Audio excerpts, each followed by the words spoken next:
હાથી ભાઈ, મારો દોસ્ત લંબુ જાળમાં ફસાઈ ગયો છે. મારી સાથે આવીને જલ્દીથી તેને જાળમાંથી મુક્ત કરો. હવે બસ પણ કર છોટું. તું પહેલા જ આ રીતે બધાને મૂર્ખ બનાવી ચૂક્યો છે. એક જંગલમાં બે હરણ છોટુ અને લંબુ રહેતા હતા. છોટુને જૂઠું બોલીને બીજા જાનવરોને મૂર્ખ બનાવવાની ખૂબ જ મજા આવતી હતી.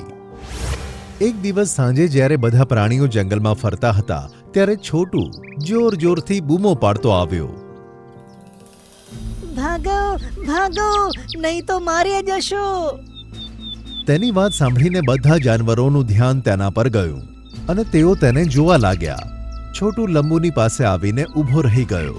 હાથી, વાંદરો અને ઘણા બધા જાનવરો પણ ત્યાં ઉપસ્થિત હતા. શું થયું છોટુ? તું કેમ આટલો ડરી ગયો છે? વધુ વાત કરવાનો સમય નથી. મેં શિકારીને હાથમાં બંદૂક લઈને અહીં આવતો જોયો છે. જો તમને પોતાની જાન પ્યારી હોય તો અત્યારે જ અહીંયાથી ભાગી જાઓ. આ સાંભળીને બધા જાનવરો ભયભીત થઈ ગયા અને ત્યાંથી જંગલની અંદર જ આમ તેમ ભાગવા લાગ્યા. ઘણા સમય ભાગ્યા પછી જ્યારે બધા જાનવર થાકીને રોકાઈ ગયા અને શ્વાસ લેવા લાગ્યા ત્યારે છોટુ જોર જોરથી હસવા લાગ્યો.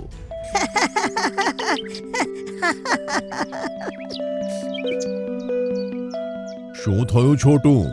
તું કેમ આટલું હસી રહ્યો છે?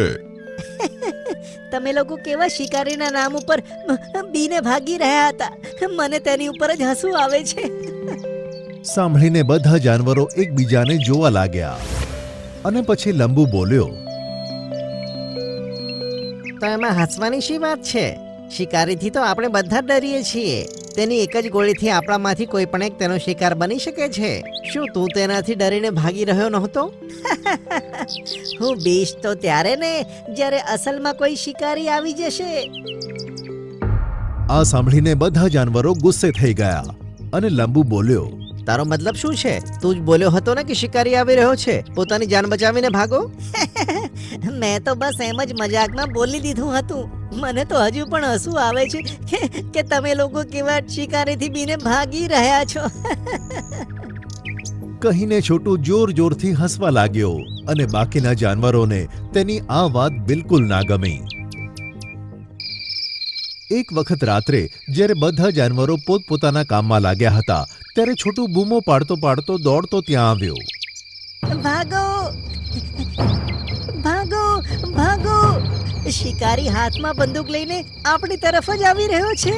તેની આ વાત સાંભળીને બધા જાનવરોને લાગ્યું કે છોટુ આ વખતે સાચું કહી રહ્યો છે. તેથી બધા જાનવરો તેની સાથે સાથે પોતાની જાન બચાવવા માટે ભાગવા લાગ્યા.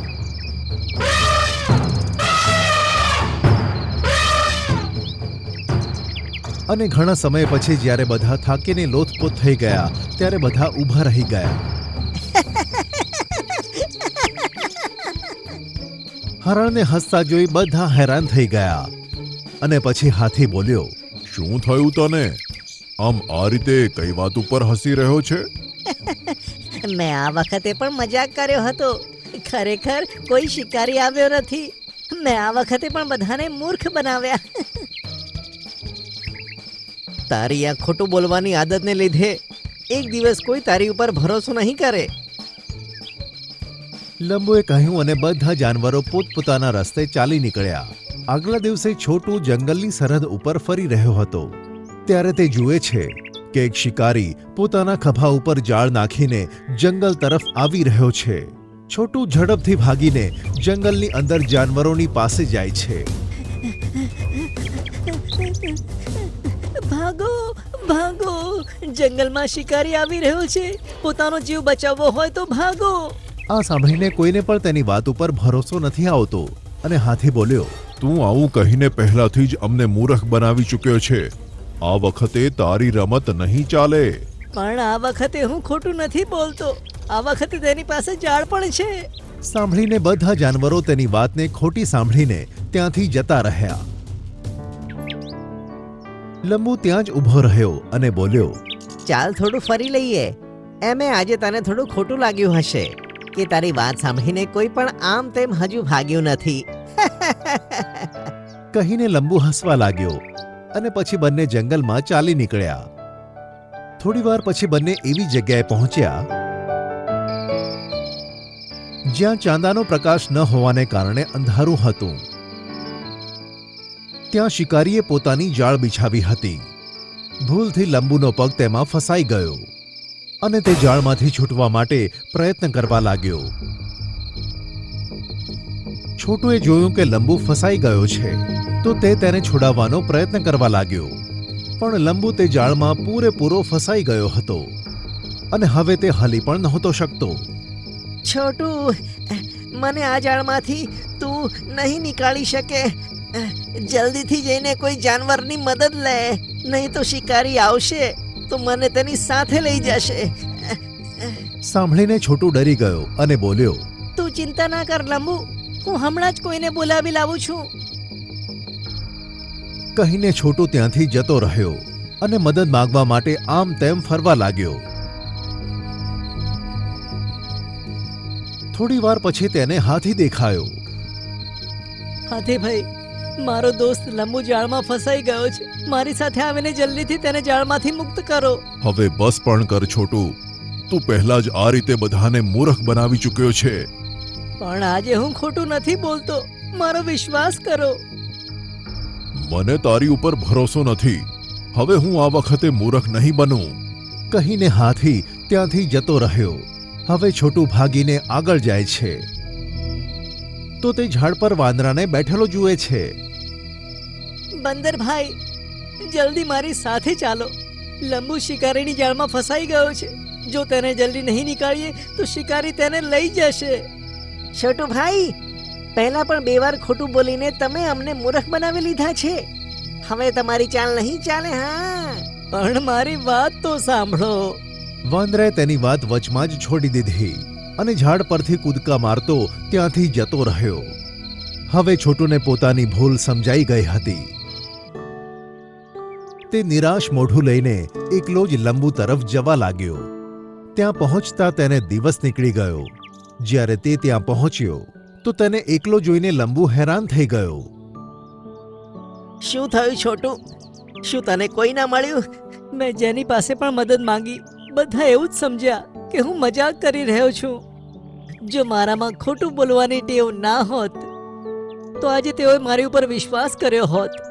ત્યાં જ છોટુની નજર ઝાડ પર કૂદકા મારતા વાંદરા પર ગઈ અને તેણે લંબુને કહ્યું, પેલો જો વાંદરો, તું તેને મદદ માટે બોલાવ, ક્યાંક તે જતો ન રહે. સાંભળીને લંબુએ જોર જોરથી બૂમ પાડી.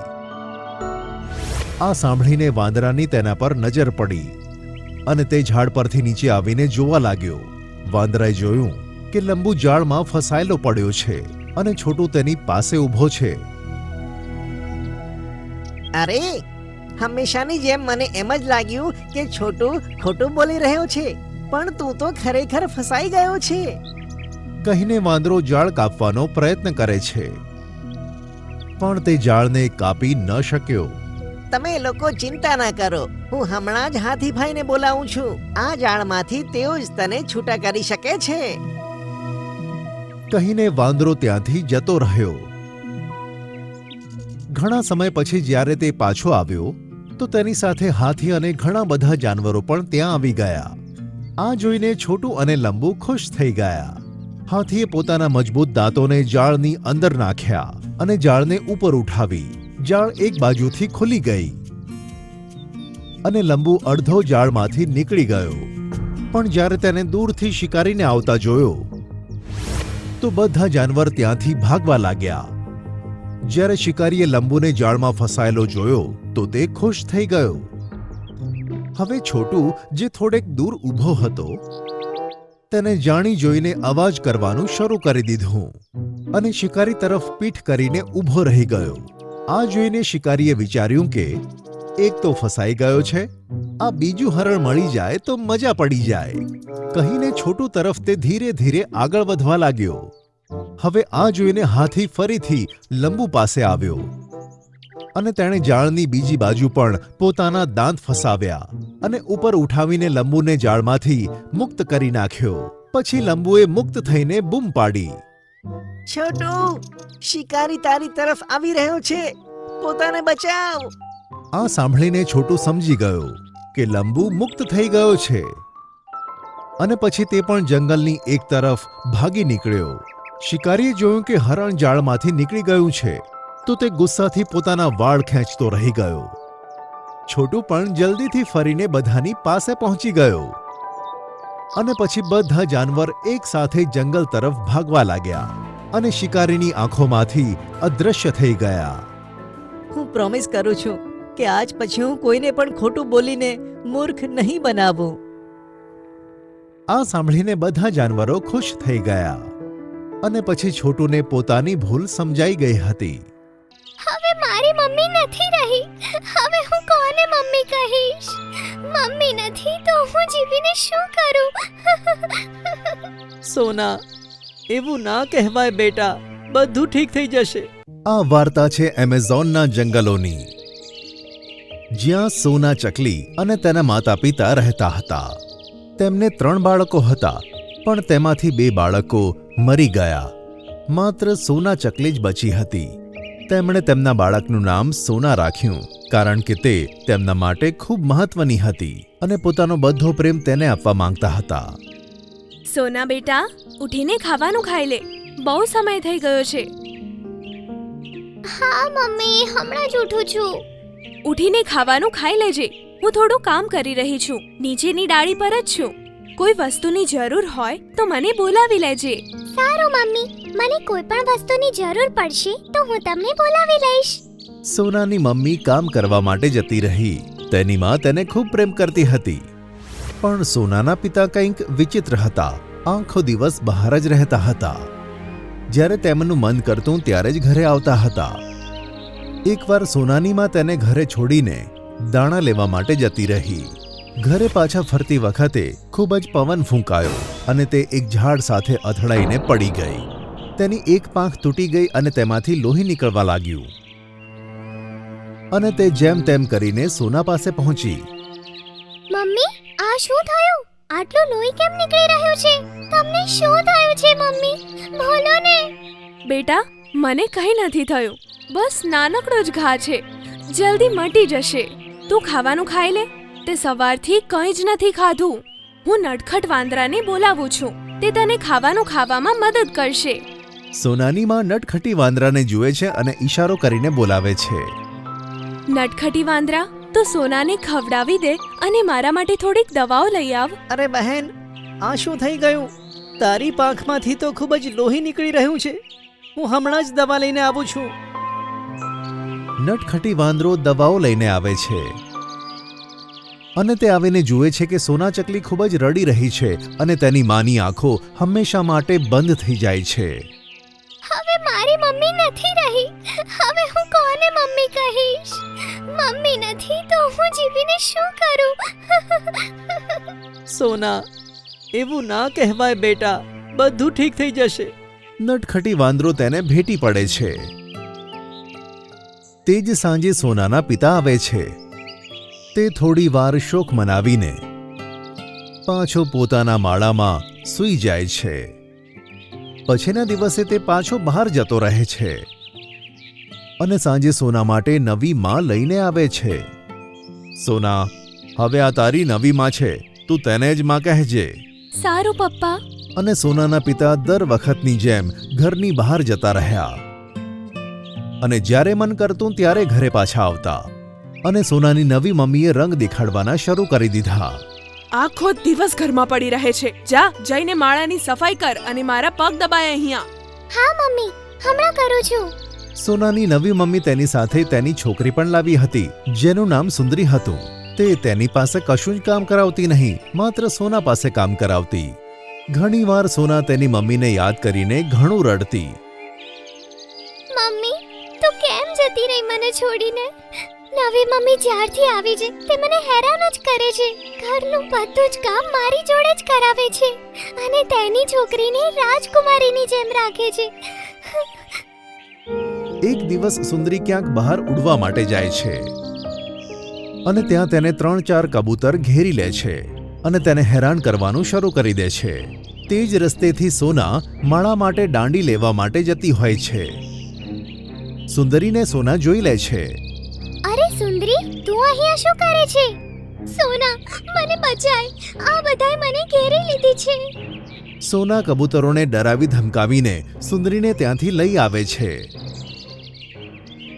આ બધી વાત ઘરે આવીને સુંદરી તેની માને કહે છે. મમ્મી, આજે સોનાએ મારો જીવ બચાવ્યો અને જો તે ના હોત તો પેલા કબૂતરો તો મને મારી જ નાખત. નવીમાં આ વાત સાંભળીને ખૂબ જ શરમ અનુભવે છે કે આટલા બધા અત્યાચાર કર્યા પછી પણ સોના તેની છોકરીને બચાવે છે. સોના, મને માફ કરી દે. હું હવેથી તારી પાસે આટલું બધું કામ નહીં કરાવડાવું અને તારી સાથે સાથે સુંદરી પણ તને ઘરના કામોમાં મદદ કરશે. મને બહુ જ અફસોસ છે મારી ભૂલનો.